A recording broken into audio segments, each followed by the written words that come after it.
4 lessons from 4 years in retirement from everybody's favorite retirement blogger, Fritz Gilbert, over at theretirementmanifesto.com.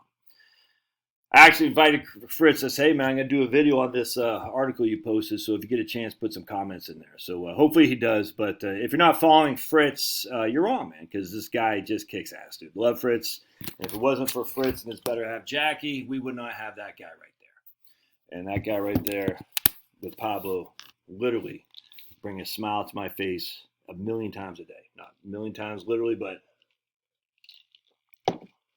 you get it. Well, maybe, because if I'm smiling, maybe that's helping you smile. It's helping somebody else smile. Exponential smiles, which is actually very interesting in regard to Fritz's article here. We're going to try to get together another live stream up there. I'm going to try to go up to Blue Ridge, probably in the fall, because Blue Ridge in the fall is fantastic. Not quite like Maine in the fall, but then Blue Ridge in the winter is a hell of a lot more fantastic than Maine in the winter, if that makes sense. So, anyway. We're working on that. So this is such a fantastic article. This is why Fritz kicks ass, because he sees it differently than I think a lot of bloggers, financial bloggers do. All right. On June 28th, 2018, I stopped working.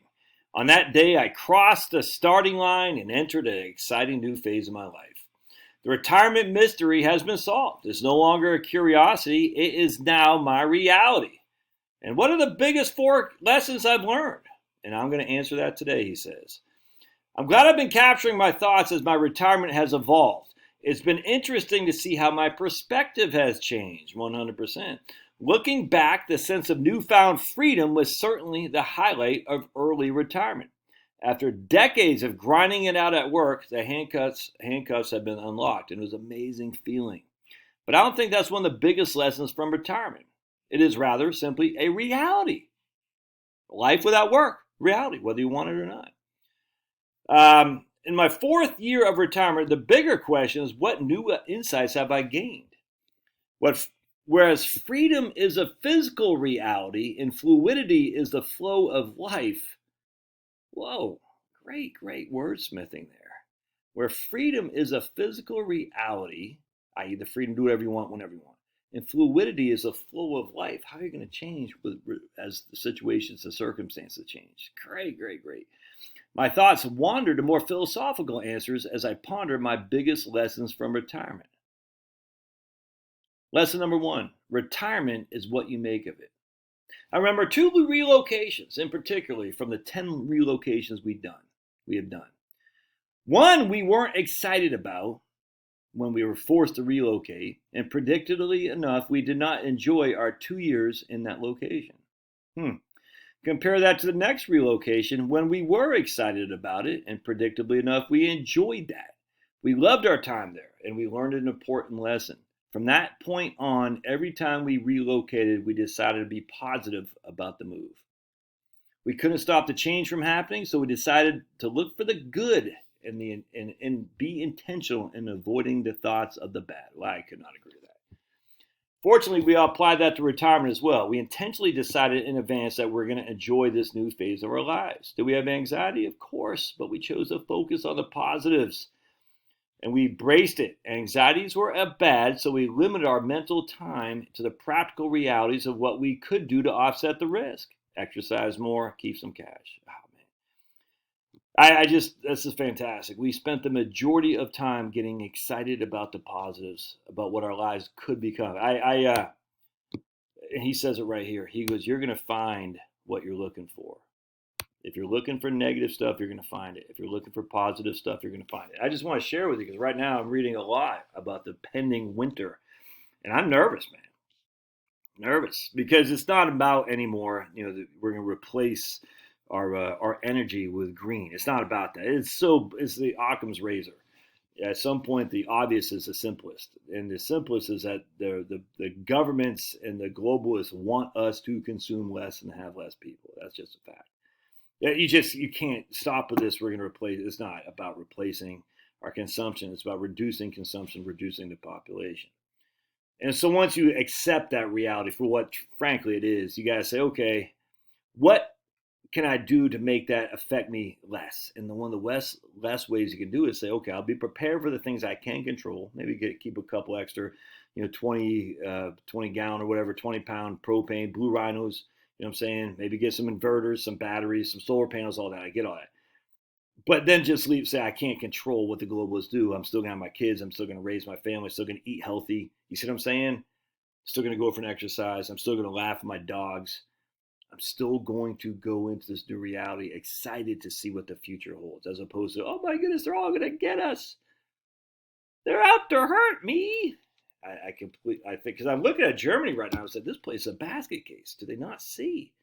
And you can sit there and focus like, oh my goodness, they're going to get me. Or you say, I'm not going to focus on that because I can't control that. All right, I completely agree. Number 2, your life has a purpose. Your job is to find it. I hate to break it to you, but work doesn't stop when you retire. Quite the contrary. When I was the first 1 to 2 years of retirement can be fulfilling simply by relaxing. The reality is that it gets old after a while. I completely agree. Based on my experience and others I've talked to, you'll know the feeling when that time comes. It happened to this guy some 6 to 18 months after retirement. You feel yourself being a bit adrift and bored, 100%. I believe that's by design. Each of us is meant to make a difference in our own way, perhaps even to make people cry. And then she started to cry. Oof. What a good headline there, man. And then she started to cry. That makes you want to click to see what she talked about, or he's talking about. We have intrinsic need to be doing something that matters, and only you can determine that. And I'll warn you, it takes a lot of work. I completely agree. I strongly encourage you to listen. Listen. And when you start hearing that quiet voice, God talking to you through your antenna, your brain is an antenna to God's realm. And God communicates, in my opinion, through the Holy Spirit, through that antenna in your brain, into your heart.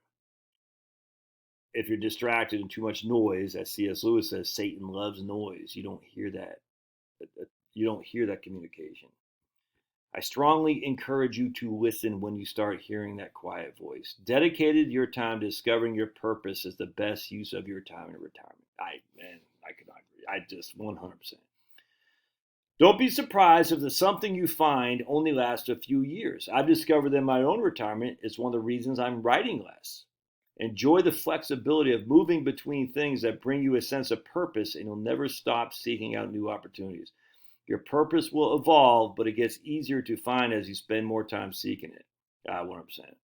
In fact, it's interesting because I got books. Here's Albert and Relativity Land. It's only a 30-page book, and so I just printed off PDF about Albert Einstein because I think we've all been hoodwinked by Einstein, and we got lots of naysayers on that guy who I've never taken the time to read, but I am now. You know what I'm saying? But I got so much reading. There's so much that is of interest, and it just piles up and piles up and piles up.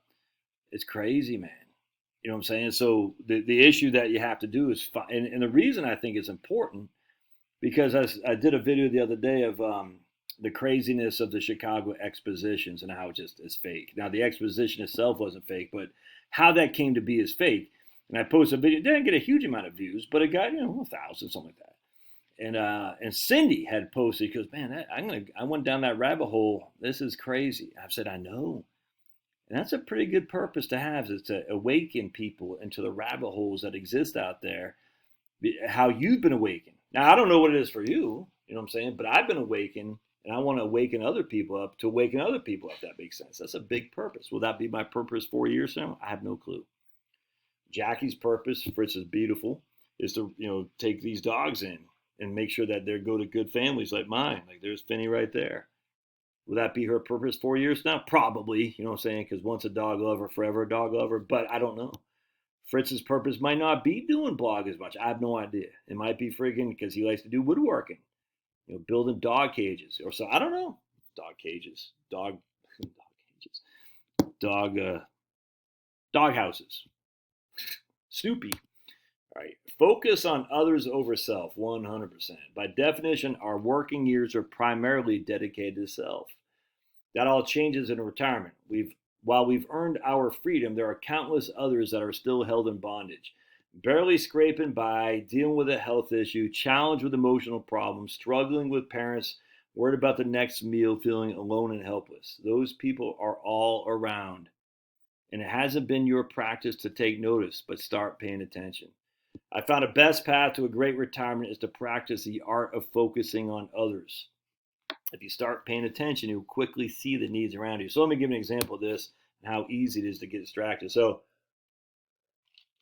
I had some downtime last night. I forgot where my wife went, and I was into a thing I'm reading, a book, and my wife was someplace, and all of a sudden she called Liam and said, "Liam, tell Dad to go outside, take Finney outside because our neighbor's dog Kona, as I talked about yesterday, video is lost, and let's see if he's out back, and take Finney out there to kind of to sniff for him because Finney's a hound." I was like, man, I don't want to do that. You know what I'm saying? But it's like, I just sat down. Had my cup of tea. I'm like, I'm just ready to read. It's quiet. You know what I'm saying? Liam's downstairs. Kevin was upstairs. The girls are out, because they're in college. And I was like, and then I got to go outside. And I'm just, remember, my first thing was, I don't want to do that. Kona's an old dog. Who cares? And then Liam said, Dad, Mom, have you, he says, I can't remember what he said. It wasn't like, you got to do it. Just like, hey, maybe we could take, and then he said, maybe we can take Pablo out there too. He was more inclined to help than I was, if that makes sense. And I said, dude, I remember when Pablo was lost, you know what I'm saying? And it wasn't for long, but I remember how heartbroken I was thinking, what if I lost Pablo? Now, Pablo came back, obviously, and I never forget, I said, man, and then thinking about their kids, because they got two young kids, like losing a dog they've had for their whole life. Anyway, so I was able to, friggin' set my asshole aside and go help these people, and it made me feel good. And ultimately, they gave us because a couple of the neighbors helped. We walked around the neighborhood, drove around a couple other neighborhoods, the whole thing. And it turns out Kona had hid herself in their pantry. And somehow they had closed the pantry without knowing Kona was in there. It's kind of funny. Kona's this old, raggedy, 14, 15-year-old golden retriever who doesn't see, doesn't hear. So it wasn't like he was like, hey, I'm over here, guys. But it's a dog that you could see in our neighbors, the woman. You could just see, and actually both the husband and the wife, they were just devastated. The idea of losing this dog, devastated. Not to have health would have been just one of the most absurd, asshole-ish things I could possibly do. Selfish things I could possibly do. The idea that even hit me still today ticks me off. I'm like, dude, how could you think like that? And they were so appreciative of our, futility that they gave us a bottle of wine and a card and just thanks so much. I'm like, man, you would have done the same for me. You know what I'm saying? Anyway, focus on others. It's not easy to do, especially when you're like, man, like I think in C.S. Lewis, he talks about like the woman, his mom or something like that. All I wanted was a tea that was made the way I like it. I don't ask for much to help. And and that's the devil's work. Being selfish is the devil's work. Our retirement can be the best time of your life. Most of us have some anxiety about retirement. While it's true that retirement increases the odds of depression by 40%, where's that from? I'll have to look into that a little bit. I'm not challenging my man Fritzy here. I just wonder, that's interesting because I wonder what that study is based on. I might have to dive into that a little bit deeper because I want to see the study because I don't know that to be true. Maybe it's true. I don't know. I'm again not challenging Fritz. I just want to dive deep in that because some of these studies leave a lot to be desired. If you know what I'm saying. The fact that you're reading a retirement blog is a great sign that you won't be among those who suffer. You're thinking about retirement. You're planning for it, and you're trying to learn as much as you can. The high correlation between those who have a good retirement and the steps they took leading up to it was how much time someone put into planning for it. Yeah, I can see that. If you're retired by force because you're put out to pasture because they're old, that will probably lead you to depression. From my experience, the thing I did most right was taking the time to really think about retirement in the 2 to 3 years before starting the crossing lane, before I crossed the starting line, 100%. Not just the financial stuff, but the stuff that really matters. Just scan through the 7 years of writing I've done on this blog, and you'll see I was thinking every step of the way. If someone asks me for retirement advice, I give them the same time every answer.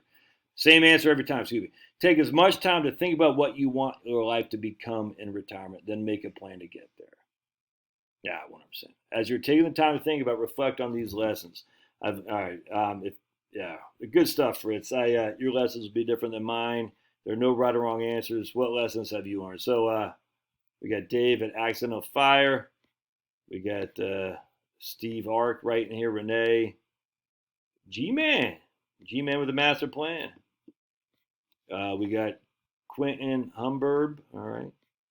Hey, the great thing about the internet, by the way, and blogging is that we don't have to rely on Quentin, whatever that guy's name, Cantrell or whatever, from the retirement, the Wall Street Journal retirement guy, or whatever it is. You know, the guy with the glasses, I can't remember what his name is. His name's Quentin, something like that. We now have other people who aren't gatekeepers. I'm not bashing that guy from the Wall Street Journal. It's just like they had these gatekeepers, Jason Zweig, Quentin, that guy, Jonathan Clements, Susie Ormans and stuff. We don't have to rely on these gatekeepers. We can have real live people tell us real life stories about their real life retirement, and not from the hoity-toity perspective. I think it's fantastic. Anyway, I'd love to hear your thoughts. This is such a great article. Read it, think about it, ponder it, read the comments these people have written, and even put your own in there, because it's just fantastic, dudes. Have a plan, be positive, focus on others. There's really nothing more you can do, and be fluid, like he was saying. That doesn't mean 57 genders fluidity, but it just means be fluid. Adapt and overcome is what we said in the Army. I don't know what they said in the Marine Corps. You know what they said in the Marine Corps? Da, da, da, da, da, da. In the Air Force, they say, oh, I can't get my hands dirty. In the Navy, they say, hi, handsome. Now, that's classic. I just came up with that. Love your thoughts. We'll see you.